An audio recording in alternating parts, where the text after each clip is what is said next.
ఆయన రాజుపాలెం మండలం ఉప్పలపాడు గ్రామంలో రైతులనేవాళ్ళు మొక్కజొన్న అనేది బాగా సాగు చేస్తారన్న. చూడండి, ఇది నా చేతి వేలు జాన్ అది. ఆ జాన కింది నుంచి పైకి పెట్టే కరెక్ట్‌గా జాన్ ఉందా నా మొక్కజొన్న కండ. అయితే మొక్కజొన్న కండలో ఎక్కడైనా సరే గింజ అనేది, ఆ రంగు అనేది కూడా తగ్గలేదని 7 మొక్కజొన్న రైతులు కొంచెం జాగ్రత్తగా పంటను పండించడం జరుగుతుంది. ఎక్కడన్నా కొద్దిగా మొక్కజొన్న కండె మొదట్లో ఉన్నప్పుడు ఇది లోపల చిన్న పురుగెళ్ళినట్టుంది. అట్లా ఏరన్నా ఒకటేరా రాగానే కండె మొత్తం మంచి సైజులో వచ్చాయన్న. ఏ కండైనా సరే మన చేతి జానకంటే ఎగస్ట్రానే ఉన్నాయన్న కండెలో. రైతులు శ్రద్ధ తీసుకోవటం వల్ల కూడా వ్యవసాయం కూడా కొంచెం లాభదాయకంగా ఉంటుంది.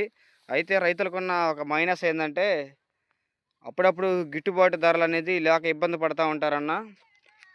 కొంచెం జాగ్రత్తగా పండించినట్లయితే ఏ పంట అయినా సరే కొంచెం బెటర్‌గా మిగులుగా పండడానికి అవకాశం ఉంటదన్న.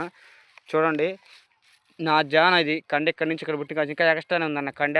ఇట్లా పండించడం వల్ల రైతులకి మంచి లాభదాయకంగా మంచి దిగుబడి రావాలని మనం కూడా కోరుకుందాము. ఇట్లా పండించండన్న.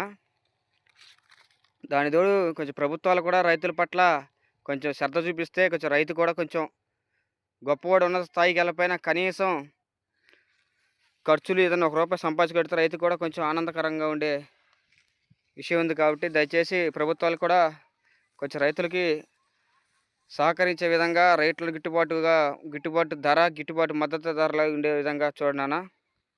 ప్లీజ్ థ్యాంక్స్ అన్న. నా వీడియో కానీ మీకు నచ్చినట్లయితే, రైతులకి నేను సపోర్ట్ చేస్తున్నట్టు మీకు అనిపించినట్లయితే నా ఛానల్‌ని సబ్స్క్రైబ్ చేసుకుని అన్న. అదేవిధంగా లైక్ చేయండి, కామెంట్ చేయండి అన్న.